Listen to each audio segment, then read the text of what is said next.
வாயும் வயிறுமா இருக்கான்னு அர்த்தம். வயிற்றுல பிள்ளைக்கு வாய் கிடையாது, அம்மாக்கு தான் வாய், பிள்ளைக்கு வயிறு தான். அம்மா வாய் புள்ள வயிறு, அதனால வாயும் வயிறுமா இருக்கா.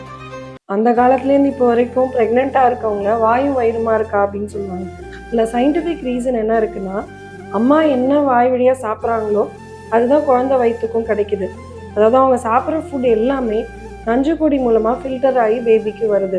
அதனால தான் இப்போ நம்ம நிறைய ஜங்க் ஃபுட் சாப்பிடும்போது அந்த மைக்ரோ பிளாஸ்டிக்ஸ்லாம் கூட பிளாசண்டாலேருந்து டிடெக்ட் பண்ணுறதா சொல்கிறாங்க. மதரோட டயட் வந்து ரொம்ப ரொம்ப முக்கியம். குழந்தையோட வெயிட்டும் மதருடைய ஃபுட் இன்டேக் பொறுத்து தான் இருக்குது. அதே மாதிரி இப்போ ரீசன்ட் ரிசர்ச்சில் என்ன சொல்கிறாங்கன்னா, பேபியோட இன்டெலிஜென்ஸ் வந்து மதருடைய இன்டெலிஜென்ஸ் பொறுத்து, அவங்களோட ஜெனட்டிக் கண்டிஷன், அப்புறம் அவங்க சாப்பிட்ற ஃபுட் ஹேபிட்ஸ்னால, அதே மாதிரி தைராய்டு அதெல்லாம் நமக்கு கண்ட்ரோலில் இருந்தால் தான் பேபியோட பிரெயின் டெவலப்மெண்ட் நல்லா இருக்கும். இந்த மாதிரி ப்ரெக்னென்சி ரிலேட்டட் டவுட்ஸ் ஏதாவது இருந்ததுன்னா follow our channel Aadhi fertility centre.